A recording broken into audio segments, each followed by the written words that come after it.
सबसे पहली बार पूछा जाएगा भाषा संबंधित जो दिया गया है, किस अनुसूची में वर्णन किया गया है, 8वीं अनुसूची में। कौन सी भाषा संबंधित जो राज्य की भाषाएं होती हैं इसको 8वीं अनुसूची में इसका वर्णन किया गया है। आइए बात करते हैं थोड़ा सा। देखिए, मूल संविधान में कितनी भाषाएं थी? मूल संविधान में आपकी 14 भाषाएं थी। संविधान लागू होने के समय, संविधान कब लागू हुआ था? 26 जनवरी आपका 1950 को संविधान आपका लागू हुआ था। इस समय संविधान में कुल कितनी भाषाएं थी? संविधान में कुल कितनी भाषाएं थी? तो आप लोग देख सकते हैं, संविधान लागू होने के समय मूल संविधान में कुल 14 भाषाएं थी। तो आप लोगों को याद कर लेना है भारतीय संविधान कब लागू हुआ था? 26 जनवरी 1950। एकदम अच्छे से याद कर लेना है, 26 जनवरी 1950 को भारतीय संविधान को लागू किया गया था। वर्तमान में पूछा जाए कितनी भाषाएं हैं, तो विभिन्न संशोधन हुए थे, उस संशोधन को भी आप लोगों को बताएंगे। संशोधन के बाद वर्तमान समय में कुल कितनी भाषाएं हैं, इन दोनों क्वेश्चनों को दोस्तों गांठ बात कर याद कर लीजिए, बार बार क्वेश्चन पूछे जाने वाला है। चलिए नेक्स्ट क्वेश्चन की बात करेंगे, इसमें आगे बताएंगे। देखिए, जो संविधान संशोधन हुए हैं इसके बारे में आप लोगों को बात करेंगे।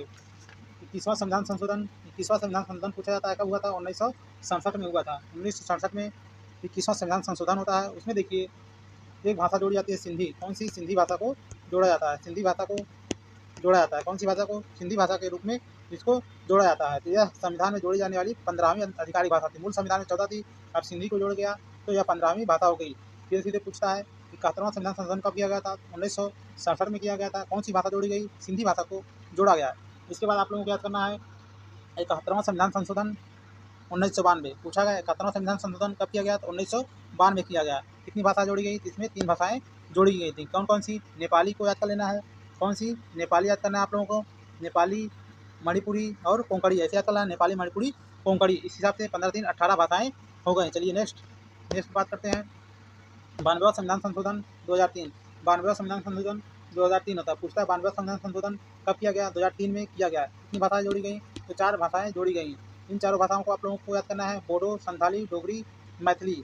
बोडो देखिए आपकी असम क्षेत्र की है, संथाली झारखंड क्षेत्र की है, और डोगरी जो है जम्मू और कश्मीर क्षेत्र की है। मैथिली आपकी बिहार और उत्तर भारत की भाषा है। इस प्रकार से वर्तमान समय में कुल 22 भाषाएं हो जाती हैं। कितनी भाषाएं? 22 भाषाएं हो जाती हैं। देखिए, हाल फिलहाल में अभी क्वेश्चन को पूछा गया था, 96वां संविधान संशोधन 2011 में किया गया था। इसमें देखिए एक ऐतिहासिक बदलाव किया गया था भाषा को लेकर। जो उड़ीसा से उड़िया थी, उड़ीसा से उड़िया आधिकारिक दस्तावेज से उड़िया हो गई। क्या हो गई? उड़िया कर दिया गया। क्या कर दिया? उड़िया। अभी हाल फिलहाल में इस क्वेश्चन को पूछा गया था, उड़ीसा की जो उड़िया भाषा थी उसको उड़िया कर दिया गया। उड़िया देखना है, उड़िया कर दिया गया। किस संविधान संशोधन? 96वां संविधान संशोधन 2011 के द्वारा ऐसा किया गया। आइए नेक्स्ट कुछ और आगे बात करते हैं। अनुच्छेद 343 में क्या बात की गई है? अनुच्छेद 343 देखिए, इसमें देवनागरी लिपि में लिखने के लिए जो हिंदी संघ के रूप में जो लिखी गई देवनागरी लिपि में लिखी जाती है। अनुच्छेद 344 के बारे में क्या है? 344 के बारे में बात किया गया है। भाषा संबंधित जो आयोग का गठन होगा, भाषा संबंधित आयोग का गठन जो 344 में किया जाएगा। भाषा संबंधित आयोग का गठन कौन करेगा? तो राष्ट्रपति के द्वारा किया जाता है। तो पहली राजभाषा आयोग का गठन कब किया गया? पहली राजभाषा का गठन आयोग 1955 में किया गया। किसके द्वारा? बीजी खेर की अध्यक्षता में किया गया था। बीजी खेर की अध्यक्षता में ऐसा किया गया। अगर पूछ लेगा 349 अनुच्छेद 349 से दोस्तों पूछा नहीं जाता, आप लोग इसको देख लीजिएगा। इसी के साथ देखिए, पॉलिटिकल साइंस का जो आपका भाषा संबंधित क्वेश्चन आता है, तो आपका यहाँ से अनुसूची 8वीं अनुसूची राजभाषा संबंधित आपका प्रावधान समाप्त हुआ। इससे ज़्यादा क्वेश्चन कभी नहीं आएगा दोस्तों। आप लोगों को टेट में, सुपर टेट में भी इससे ज़्यादा